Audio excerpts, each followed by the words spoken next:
Hi, everyone. I'm Jillian Sidoti. Welcome to the Last Life Ever podcast. I'm Jeffrey Holtz, and I'm super excited to be here today. We have an amazing guest coming up, Mike Flowers from Spirit Lake Ministry Center. I met Mike like 14 years ago on a cruise, and he told me what he was doing on a native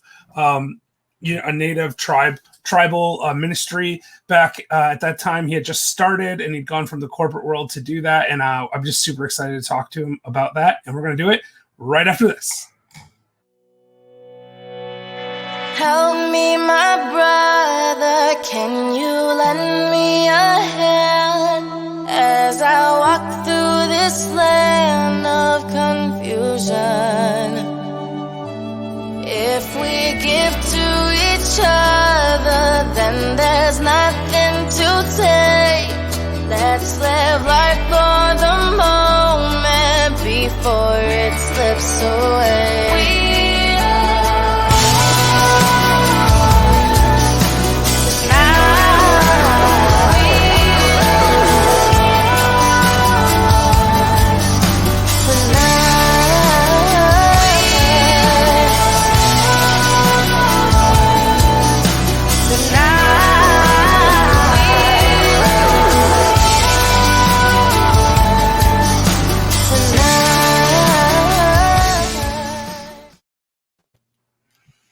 Mike, welcome to the show. It's good to see you again. Thanks, Jeff. Good to see you too. You too, Jillian. Nice to see you all. Mike's been coming to our happy hours for a while, so I feel like he's an old friend. But I guess for me, he really kind of is. Although, like I was saying in the intro, I met you 14 years ago and really didn't talk to you very much in the 14 years between then and now until coronavirus. So I consider it a blessing that we've been able to reconnect during this last several months. And you've got to know Jillian as a result of that as well. So we're both super excited to have you on. Isn't that right, Jillian? Absolutely. So happy to have you because I've learned so much about your ministry in the last several months. And I'm very much looking forward to seeing how you got into it, how you decided to follow a calling. And I know a couple of details, but I don't know all the details. So really looking forward to this. Yeah. So anyway, it's really great to have you here. And thanks to you for writing a chapter for the Coronavirus Collective. We kind of threw that on you at the last minute, and you were kind enough to get one out for us. So thank you for that as well. I know that some of the viewers have read that chapter, and maybe they'll even have some questions for you in the group. So, and you've been participating in the group too, which is amazing. You're like a full-fledged Last Lifer now. You're in our book, you're in our group, and now you're on the show. You're practically us. Maybe we should just let you take over.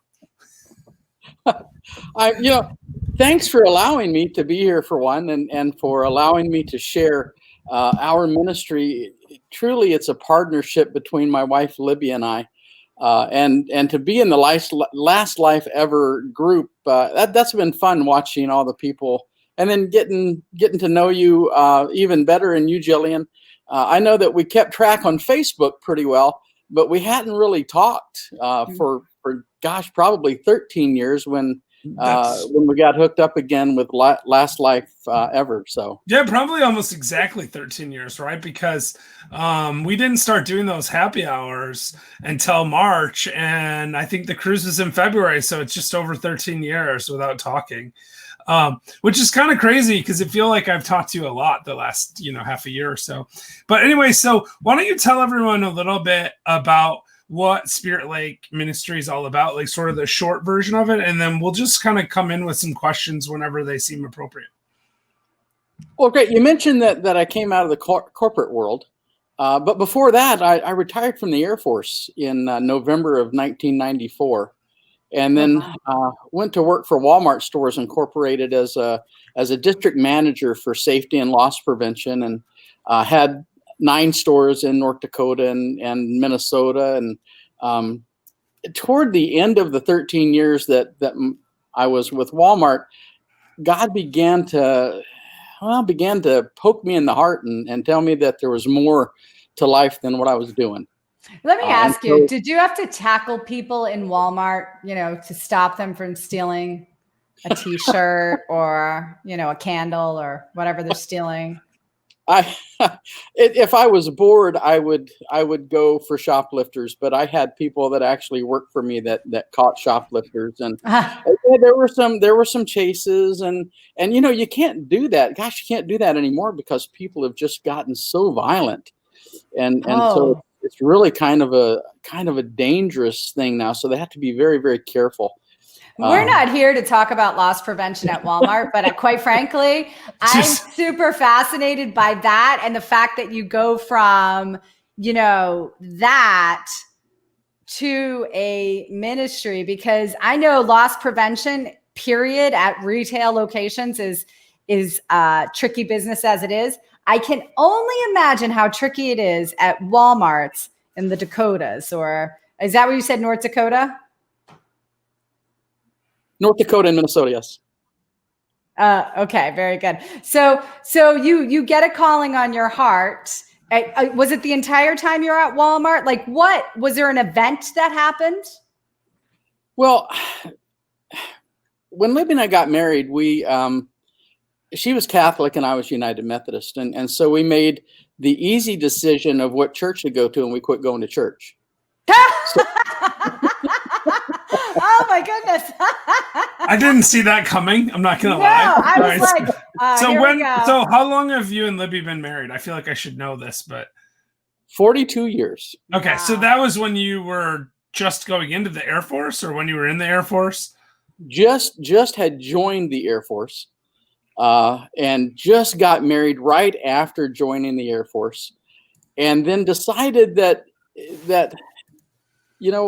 like so many young people do nowadays, that I could be in unison with God without going to church. And I'll tell you now, the short answer to that is no, because you need that faith community.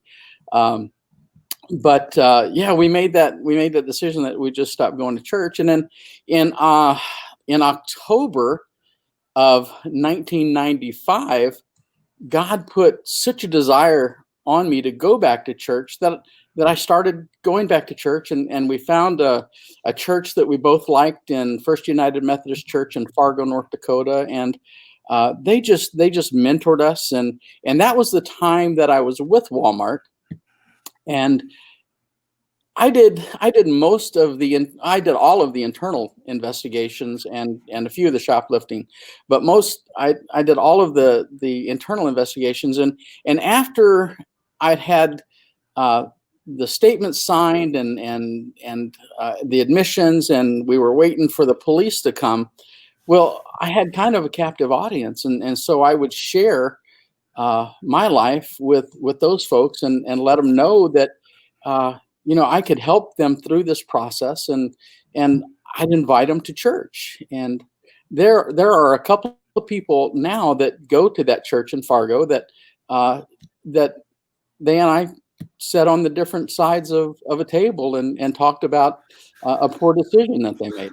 Wow, that's we could almost spend an entire show just talking about that, because that's some serious dedication, I guess. I don't know. You have to be really, really be serious in your faith to do something like that, because it almost feels like you're risking your job, right? You're talking to somebody who's on the opposite side of you at that table, and you're saying, "Hey, you know what? Let's try this other approach."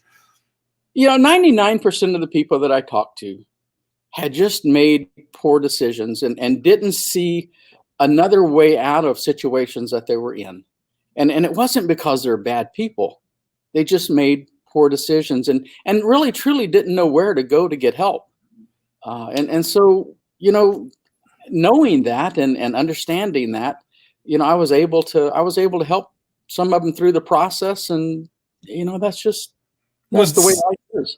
Sounds like you changed at least a couple of folks' lives for the better. And that's, it makes it worth it. Right. So, and actually I agree with you. I think most, and I used to do a little criminal law back in the day. In fact, when I first met you, that's what I was doing for a living. Mm-hmm. Yep. And,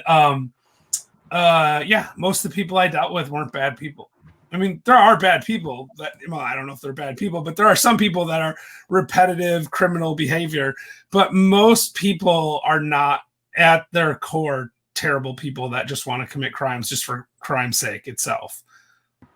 And that's exactly right. And it was during this time that Libby and I began to volunteer for an organization here in the Dakotas called Children of the Harvest. And we started with what was called and what is called the Shoebox Christmas program.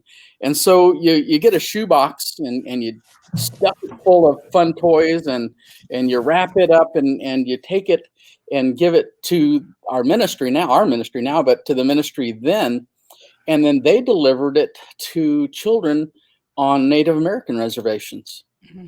And that truly is what got us involved in this ministry was that program and being in the 6th grade class and having a little boy open a gift and look at everything that's in there. And then the last thing he pulls out is a toothbrush. And he shows it to his friend sitting next to him and says, "Look, now I don't have to share with my brother." Wow. Yeah, that's yeah, I can't even imagine, because toothbrushes are like disposable and they don't feel like something that you would treasure, right? I don't want to plug Walmart, but 99 cents at Walmart. Yeah, exactly. Yeah, maybe for a 2-pack at 99 cents even. Like, so, and I think one of the reasons we connected, and when we went on the cruise, we were at the same table. This is, sometimes you have these assigned seating tables, and we were sitting at the table, Becky and I, with you and Libby, and there was a few other people there too, which I've since lost track of. They must not have been as interesting as you. But I think why we connected is my mother was at that time on a native reservation in New Mexico, in Gallup, New Mexico area, working at a small Christian Reformed school down there, and essentially doing something very similar to what you now do, right? I mean, it wasn't exactly the same, but it was the same concept. And so you moved from that. So you started with the shoebox Christmas thing. What did you, how did you move from that to full-time ministry? Well, the folks that had the ministry were retiring. And so Libby worked for Walmart as well. And so Libby and I were doing our corporate thing and had been, unbeknownst to each other, been praying for a couple of years that God would show us what he wanted us to do with our lives. And so I got an email one Sunday afternoon, and it said that the folks that had the ministry were retiring. And so I hollered into Libby, and she didn't answer. And I was in the computer room and she was in the living room. And so I did what any other guy does. I hollered louder. And still, still she didn't answer me. So I went in the living room and she was watching NCIS. And so being the dutiful husband that I am, I waited for the commercial. And I said, "Hey, this couple is retiring. I hope we like the new missionaries." Oh, wow. And what did she say? Well, she said that too. And just to let you know, we do like the new missionaries. Because Yeah. well, no, but how did you make that jump? Yeah. So we talked about it and prayed about it, and we were at the point that we were going to say no, that we weren't going to try to go for it, because we had spent our way into a hole.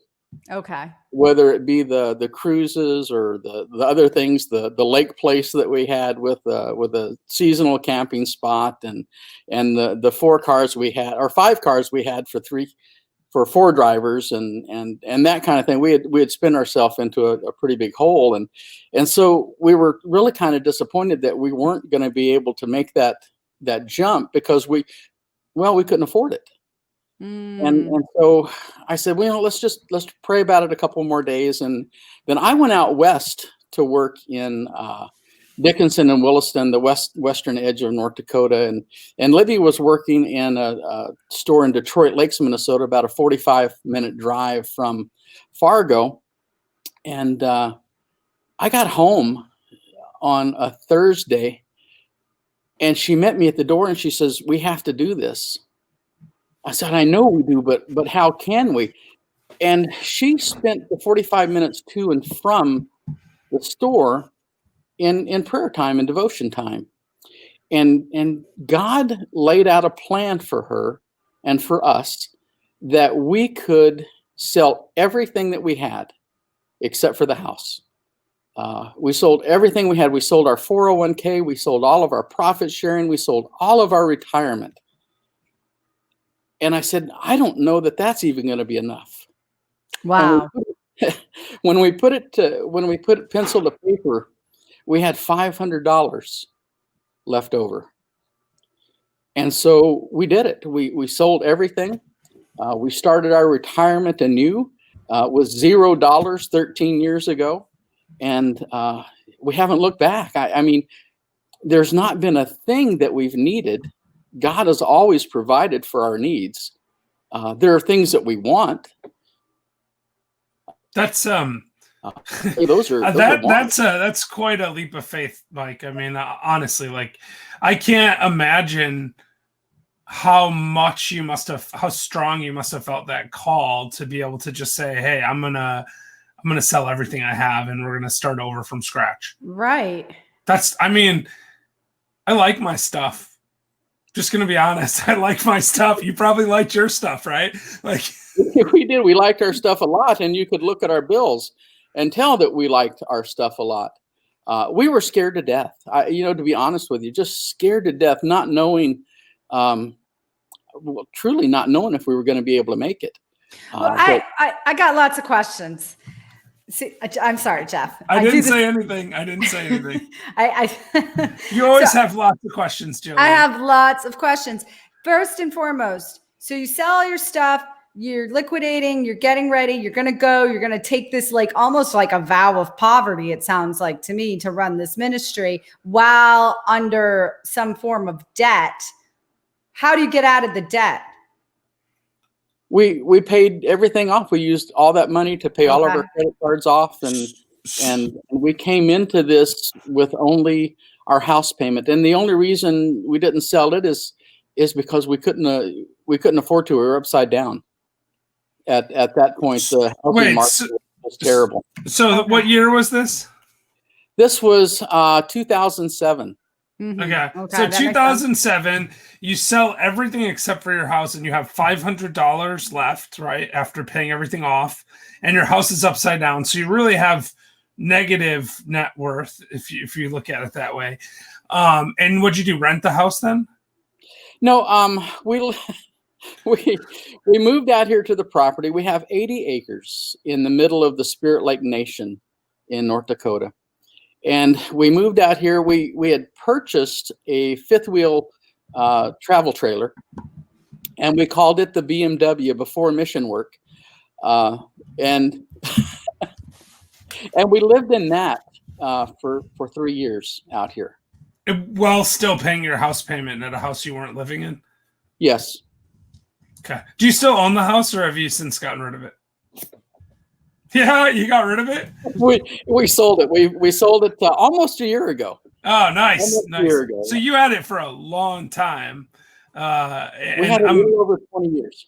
Yeah. Well, but like 12, 13 of those years not living there, right? Yeah, 12. Yeah, about 12 years of not living in the house. My son lived there. Okay. And so he took care of the place. And so, yeah, it wasn't like it stayed empty or we were even getting any rent from it because my son lived there. Yeah, well, it was nice that you could do that for your son.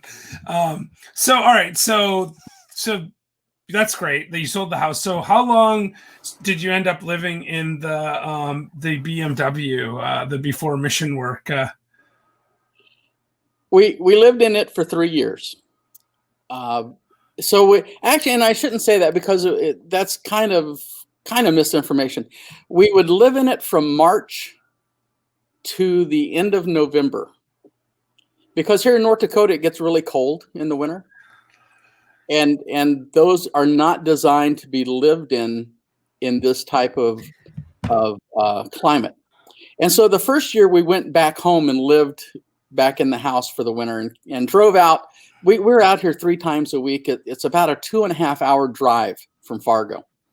So we were out here 3 times a week, doing and helping the tribe with things that we could help with.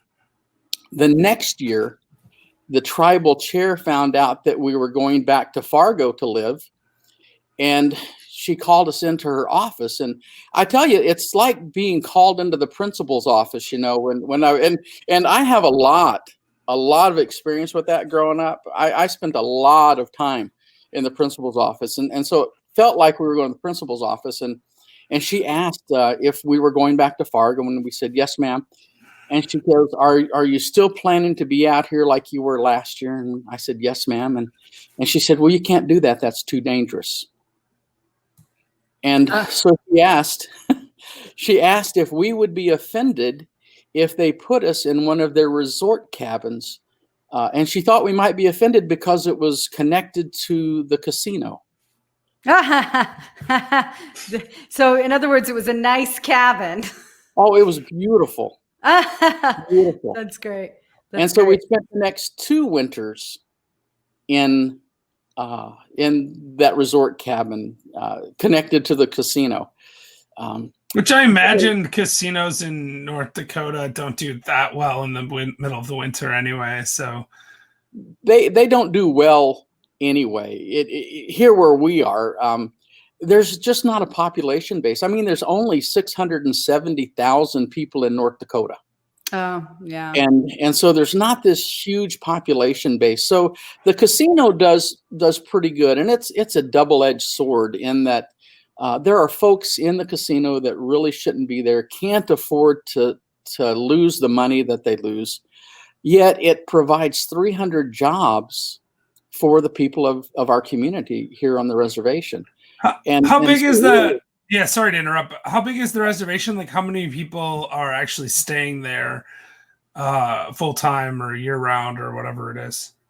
There's about 7,800 that live on the reservation. So 300 jobs is very significant for 7,800 people. It's huge. It's huge, especially when you look at anywhere between a 55 and a 60% unemployment rate. Wow. Because the infrastructure, there's no infrastructure. We're out in the middle of Dakota prairies. Yeah, it's a beautiful country actually in the spring and summer. I don't know about the winter. I don't think I want to go up there in the winter, but having been in the general area you're talking about, I can say it's beautiful. Oh, it is. But, and again, the closest town to us is 14 miles away, and they have about 7,600. But then you have to drive to any significant size another hour and a half to 2 hours to get to towns of more than 9 or 10,000. Yeah, that's so you just really wanted to get away from Walmart is what was going on? Like you want to go somewhere where there was no Walmarts? Well, there actually is a Walmart here. Oh, okay. That's surprising because I would have thought they would want a higher population base for a Walmart. Well, they put one here because of the rural communities, and they pull from about 100-mile circle. They'll pull folks into. So people drive 100 miles to get to Walmart. That's well, in North Dakota, that's like being right around the block. That's it's crazy. Go ahead, Jillian. Sorry. I have a question about, how you even, I understand like the current missionary left. How did you, I'm still unclear on how you ended up getting the job and how you even interviewed for this job, how you put yourself out there on the reservation, because I imagine some people probably don't like the ministry for whatever reason.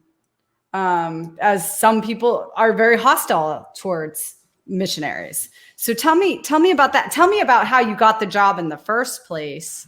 Like, was there an application process, or did you just say, hey, I'll take the job because no one else wanted it? Or tell us how that worked. Well, the ministry is sponsored by the United Methodist Church here in the Dakotas Conference, and our conference is North and South Dakota.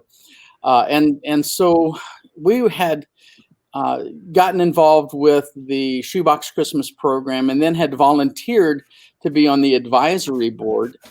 And then when it was time for the other couple to leave and to search for another couple to come out and take over, we put our hat in the ring, and there was another couple that also had applied, and we went through an interview process just like any job, and we were blessed enough to be chosen. Wait, were you on the search committee also? Because that might seem like an unfair advantage.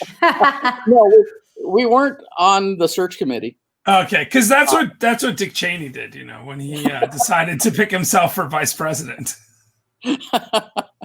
No, we weren't involved in that. We were just volunteer board members, and so we didn't really have any say in even who would be picked. But I will say that because we did have some experience, we probably had a leg up. But anyway, here we are. Fair we went enough. through an interview process. And, yeah, you made it. So you got there. So you went through the interview process, but your education wasn't in the ministry. So what, did you have to do any training or anything like that? Well, not at first. At first, we were just Dakotas Conference missionaries. And, and what the ministry was when we first took over, the Shoebox Christmas Gift program was just a small portion of what that was.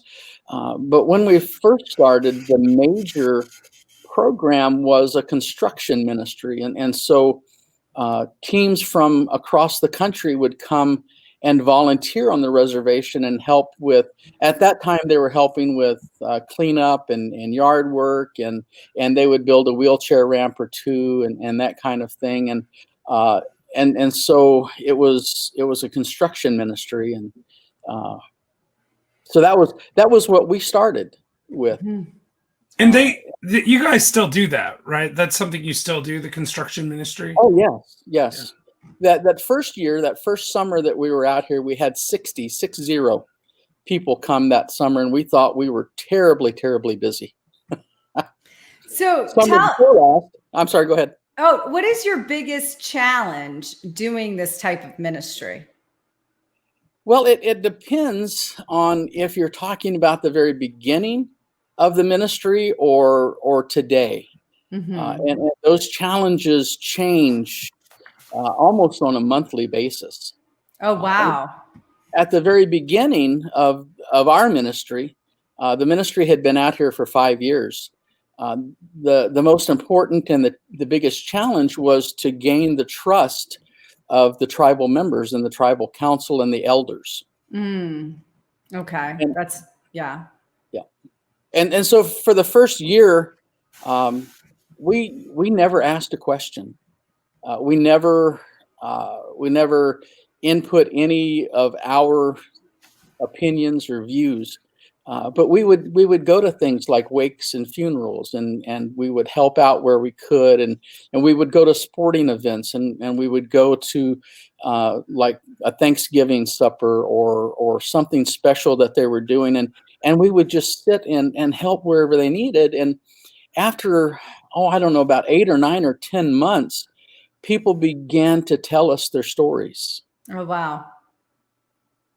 And so we began to learn about the Dakota culture. The folks here on the Spirit Lake Nation are mainly Dakota, a member of the Sioux family. And Sioux is actually a derogatory term given to them by either the Chippewa or the French. I think it was the Chippewa. And it means snake in the grass. Oh. And so we began to get that trust from the elders. That first summer, we had an old broken down trailer that we would take out to the playgrounds, and the teams that would come would help with whatever we were doing for that week. And then in the afternoons, we would go out with this trailer and play with the kids. Well, that first summer, the adults would be there with us. And then the second summer, the adults would sit on the stoop or watch through the window. And then the third summer, they trusted us enough that we hardly ever saw any of the adults anymore. Well, the third so, summer, by then you had already stayed through the winter, right, in the cabin. Yes. And so you had been there essentially full time for a few years at that point, right? Yes. Yeah. And okay, so I want to circle back for 1 second because Jillian asked you a question. I think you were in the middle of a thought. You said your first summer you had 60 volunteers. I thought you were super busy. I think you were about to tell us how many volunteers you had like last summer. I'm assuming it's a different number. We had 480 in a 9-week period. And that was 2019. I'm taking it because I don't think you did that this year, 2020. Yeah, we didn't have any this year at all. Right. Yeah, I remember you saying that. That must have been very challenging. How do you do the ministry with no volunteers?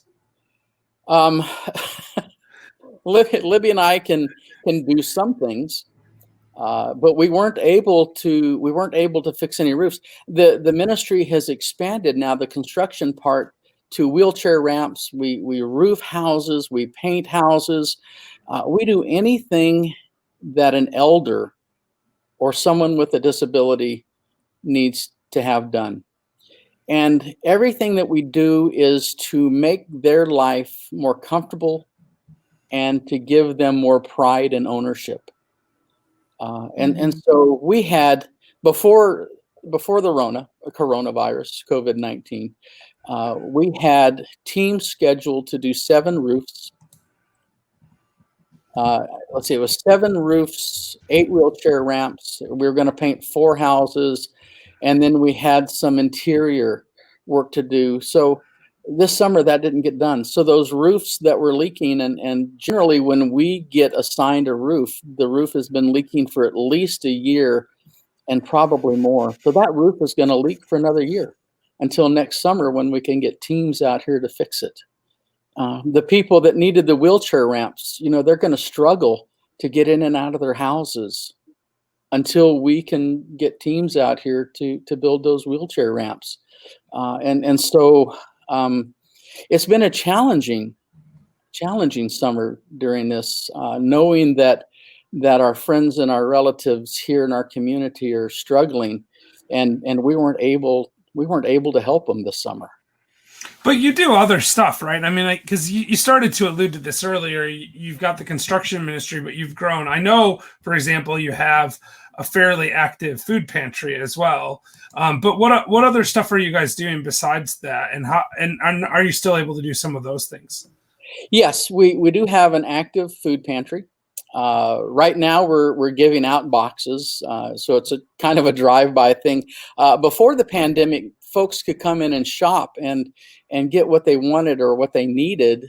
Because if you don't like corn and I give you corn, what are you going to do with it? And so we allowed people to come into the pantry and shop for the things that they liked and the things that they needed. So after, we can get away from being so careful, then we'll start that again where folks can come in and shop. We have in our mercy missions, the food pantry, then we have a program where we help people with children with electric bills or propane. Propane is the major heat source here in our community. And so if you lose your propane, you don't have any heat. And so we have energy grants that we can help with as well.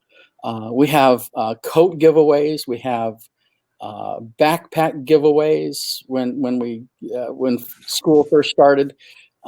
Last year, we gave out over 700 backpacks. And I really thought that it would change this year, but it wasn't as big a change as I thought it was going to be. We gave out close to 500 backpacks this spring before school.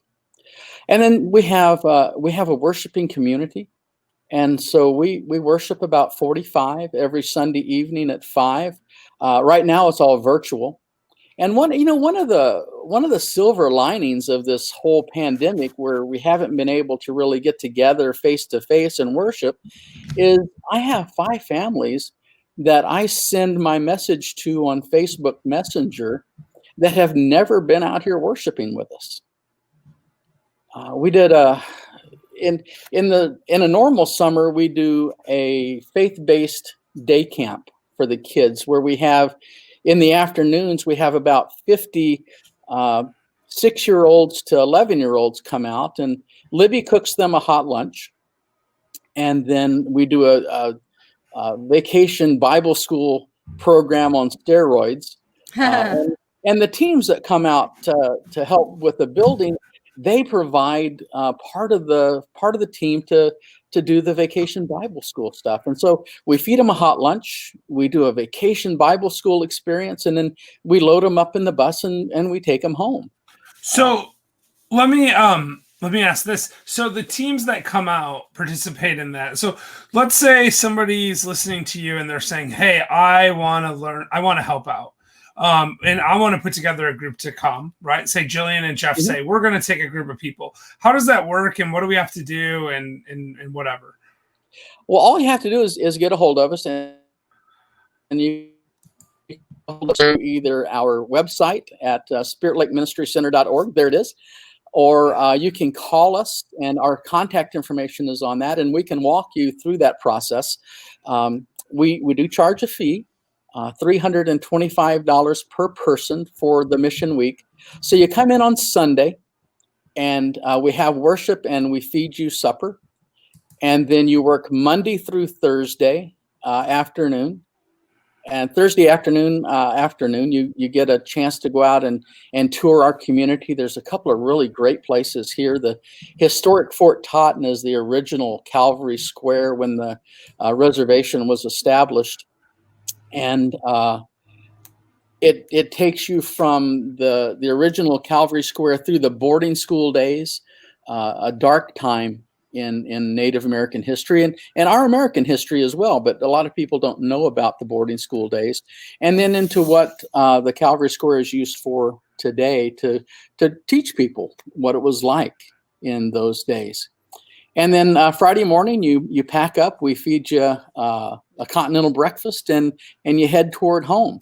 Now, we try to have between 50 and 55 people here per week, but that doesn't mean that you have to bring that many people, because we can have 2 or 3 teams here at one time. And so for that $325, we provide you with all the food. Libby does all the cooking. And then we provide you with a job. The tribe donates all of the material for the jobs, and we do all the labor. And so that's our partnership with the tribe. It's that fly.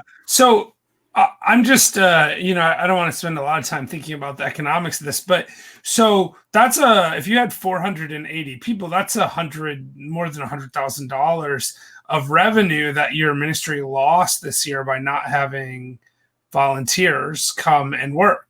I'm assuming some of that's cost to go back to buy them food and stuff like that. So you can cut some of that out. But how are you meeting the needs of the tribe this year? Or have you had to scale back, or how does that work? Well, we lost about 75% of our annual income. And like you said, some of that is for feeding the teams that are out here.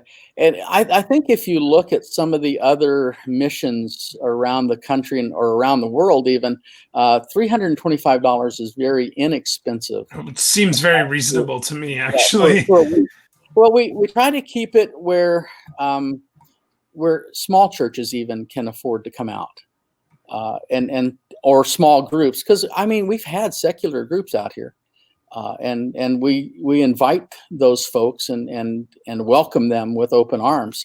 When I was talking about our finances, I was telling you that we never had a need that God didn't provide, and it's that way with the ministry as well. We're okay. We're not where I would like to be, but we're okay. We've had an increase in donations of food, and so we haven't had to go out and buy a whole lot of food for the pantry. We're going to have to here shortly. We're getting pretty low, but it's that time of month and that time of year. We had one team that was scheduled to come out, and they had They had 30 folks scheduled, and they sent their entire fee as a donation. It's great. Wow. We have churches that support us. We have individuals, Jeff, that support us. I don't give you nearly enough. I feel like I'm gonna have to make a donation today just for having you on today. And by the way, for people that do want to donate, I really do believe in your ministry. They can just go to spiritlakeministrycenter.org, right? Your website, and there's a PayPal link on there where they can make a donation. Yes, and it's a charitable deduction and all that. So if they want to, tax forms and everything, they can get all that on there too. So I do have one question before we let you go, though. Has there ever been a moment of doubt? Has there ever been a moment where you go, I wish I could go back to maybe not Walmart, but I was going to say, else? does anyone actually want to go back to Walmart? I don't know, especially in loss prevention where you're fighting off people that are stealing toothbrushes. Yeah. So has there ever been a moment of doubt where you've gone like, maybe this, I don't want to be, hunkered down and, doing this type of work in the freezing cold in the middle of winter? I would love to be able to tell you no, but we're all human. Mm-hmm. And yes, there have been doubts. And I think one of the biggest doubts come when I look at our retirement income. Yeah. But because we've got, we started 13 years ago from zero again. Yeah, but I mean, in fairness, Mike, I don't want to argue too much on this, but if you were really a negative net worth 13 years ago, you were at zero anyway. You just didn't realize it then. And you probably would have just kept spending like that, and you would have probably been at zero still today. And you're probably right. But I would have had a lot more stock invested in Walmart, and we would have a lot bigger 401k and that kind of thing. But you know what? There have been few of those times. Mm-hmm. And there have been doubts over, are we doing the right thing? Right. Are we really truly helping? And I look at the long term that this mission and ministry has been here. And, it's been here. We've been here almost 14 years in February, and it was 5 years. So it's nearly 20 years old that this ministry and mission has been out here. And I believe that people have been helped. I believe that people have grown in their faith. And I believe that when Libby and I aren't able to do this anymore, because we are getting older, that it will continue on and do great things. Well, and you've built an infrastructure, right? I mean, going from a few dozen volunteers to hundreds of volunteers, but also I know from talking to you, you have different places to house all these volunteers now. You're not living in a fifth wheel anymore, right? You've built up a whole compound almost there, and I've seen the worship center, and so whenever you guys aren't able to do it anymore, and you decide that it's time to move on, you're going to be looking for someone and be, I'm assuming, involved in that process. Would you be looking for someone that can do the same as what you are, or do you want them to take it over and just kind of go with it and do what they think is the right strategy, or haven't you really thought about that yet? When Libby and I started out here, we had never been on a mission trip. And so we had zero preconceived notions of what this should look like. And so we've done a lot of prayer, and we've made a lot of mistakes. I mean, we have failed miserably in places, but it just continues to grow. And my hope would be that somebody would take this into the next generation and expand it so much bigger than Libby and I can. Right. Oh, that makes sense to me. So we're moving to the end here, Mike. Super glad you could come. Jillian, do you have any more questions for Mike before we wrap up here? You know, I always have lots of questions because Mike has a whole other thing that we haven't even gotten into. So we'll have to bring him back sometime. But everybody, if you want to go check out his website and make a donation, you can go to spiritlake.ministry.org and stick around. And Jeff and I will wrap up the show. Thanks, Mike. Yeah, Mike, thanks Thank you so much. Yeah, we really enjoyed having you. I'm gonna save my freedom.